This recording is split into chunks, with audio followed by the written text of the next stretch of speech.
Okay, so my name is Prabhakar. I am the medical warden in a sense. As the medical warden, I'm responsible for many of the medical facilities that are available on the campus. So one of them is the mental health issue. So as Deepti ji said, we have 5 clinical counselors available on every day of the week except Sunday. Now coming to, so the help is available, and of course the clinical counselors will tell you that they can only help those people who voluntarily come to them. Is it clear?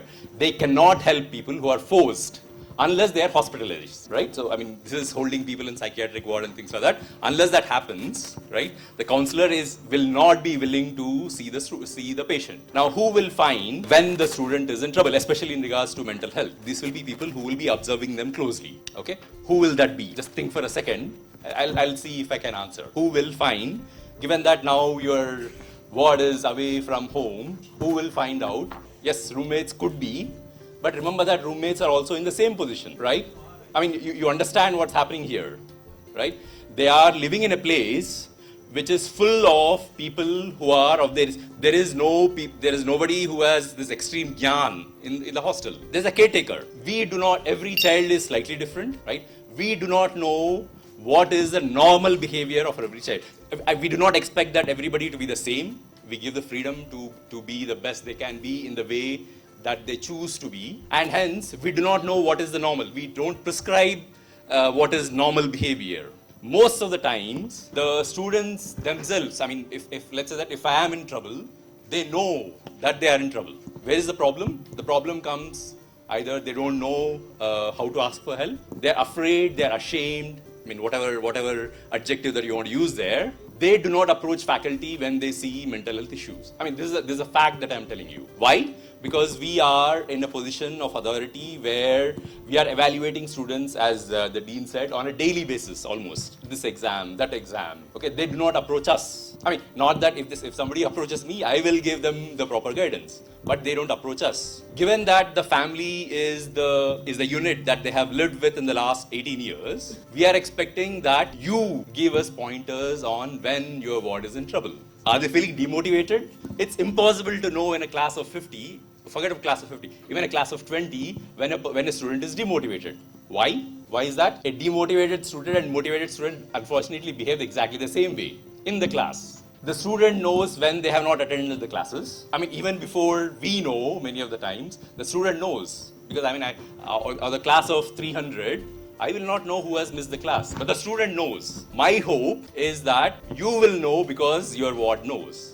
You have that communication channel with your ward, where your ward is comfortable in telling you that yes, I had a headache, I watched a movie too late in the night yesterday, whatever it is. There has to be an openness in the communication, and one of the primary channels that we are hoping, there are other things that are happening on the campus in regards to the mental health. I'll come back to that in a second, but we are hoping that many of the parents will chip in, figuring out what is happening with the student, right? There is no magic wand. We don't have CCTV cameras in every room to monitor them. It is not possible. It is not advisable, and things like that. Okay. Having said that, there is a student structure. We have, as Deepti said, there are mentors who are 1 or 2 years senior to them because of the closer age difference. We are hoping that there would be more of a friendship kind of relationship where the mentors will be able to sort of figure out what is happening, and they will approach the faculty, or there is the HV group to ask for help on behalf of the student. Sorry, I forgot to mention one more point, because this is a concern we all share. So we have also been trying, the best is if parents and the child have a relationship where the child goes and tells parents everything. But once they move away, there is always a possibility that they try to cope with a difficult situation on their own, because let us not forget, they are trying to be adults. Okay. And so they feel that going back to parents for this is going to be, I'm not a child anymore. So in such a situation, we need to have people around them who can either take them to the counselors or tell the right person that here is a student in trouble. So apart from other measures like our HV, that is value education mentors, our other mentors, student mentors, we have also tried to come up with a kind of a student volunteer group. There are some students who can be there as a first help to these students, trained by professional counselors, and those are the ones who observe also that here is someone who's in trouble. In each hostel, there will be a few such students who will then bring the problem to the notice of the right people. So that this also we are trying to put in place, students who can do this job. And counselors are in touch. In fact, we are talking to people at Asha Hospital, that's the mental hospital, and counselors on this matter. So there are different measures which will have to be, probably, that's why we decided to have a multi-pronged approach. And through this, maybe, one or the other student is more comfortable, because also the comfort level of each student may be different in each situation. So we need to keep that also in mind.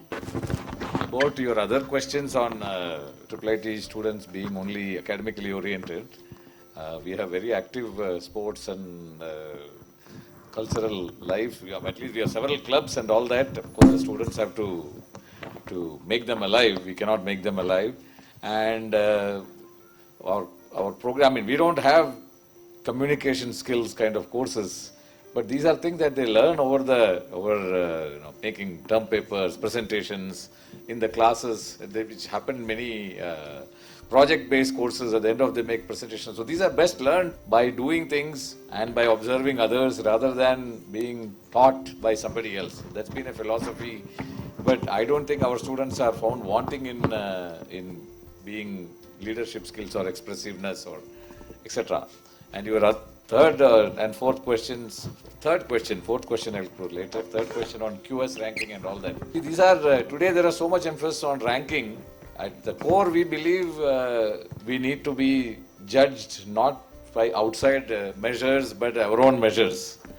At the same time, some of these outside measures are not necessarily bad or they are consequential. They measure the right point. We are a young and small institution, 21 years old and quite small, so we have not been getting into this ranking, international ranking. We never applied to any of them so far. Someday maybe we will, but in the sense, you take your favorite ranking system and there are many problems with it anybody else can find. And also, we only like ranking system where we come out good. That's every institution is like that. If a ranking system is good, if you have come out in top 2, 3, 4. So we've not been focusing on it. And sometimes what is happening in the country, I see also, is that ranking becomes an end in itself. And you want to increase ranking. How do you change certain things so that you become high ranked? And that's very counterproductive. We should be doing things that are naturally good for the environment, and ranking should follow. And that's our approach. Your fourth question, I'm very glad you asked. What as parents can you do to help the institution? A lot. You can do a lot. Apart from, of course, sending your children here and making sure they do well. We, as I said in the beginning, we are an institution which gets no funds from any government automatically. Every salary paid in the institution, every bill paid for electricity or AC, all comes from resources that we raise through tuition fees is a good component, but also we raise funds for research. All the research is supported through research funds raised for that. We have companies who have been fortunately, we have some companies who have made us given us some money. For instance, the building next door is called Kohli Center on Intelligence System, or Kohli Research Block, which houses the Kohli Center on Intelligence System. This was endowed by TCS Foundation in honor of Mr. F.C. Kohli, their first CEO. In 2015, they gave us some money and we completed that building, and it's called Kohli Center for that reason. Similarly, there are many ways by which we are an institution, I like to say, by the public, for the public and of the public. We are not one management institution, or including MHRD being the management. If MHRD, when they behave, they talk to IITs or central universities. they behave pretty much like management behave with management institutions, because you give money, they act big, they dictate terms and so on. We don't have such entities, which means we have to run for, by and of the larger society and larger public entities. So we need goodwill, we need specific help, we need all the help we can get from larger society and which you all play in, you all belong to. So please keep this in mind. Now, I'm not only talking about explicit funding, which also we get a lot of funding from our alumni. They have been supporting our scholarship program. Last year, we had a company come and started a new channel of admission last year for aimed at more rural and less poached students. The special channel of admission, we got 15 students, and there was this company stepped in and said, we'll support them all for 4 years. Okay, that's about a couple of crores a year. They are supporting, they have committed and the same company has committed for this batch of students also. So we are, our reputation, our whatever we do has resulted in such things. I hear many positive views from you also. So please spread this, please spread the word. It's a long-term association. Like I said in the beginning yesterday, parents join also the extended IIIT family, and you can never leave. Even when if your student, your wards graduate from here, you can never leave that extended family. So do keep us in mind for whenever these things come.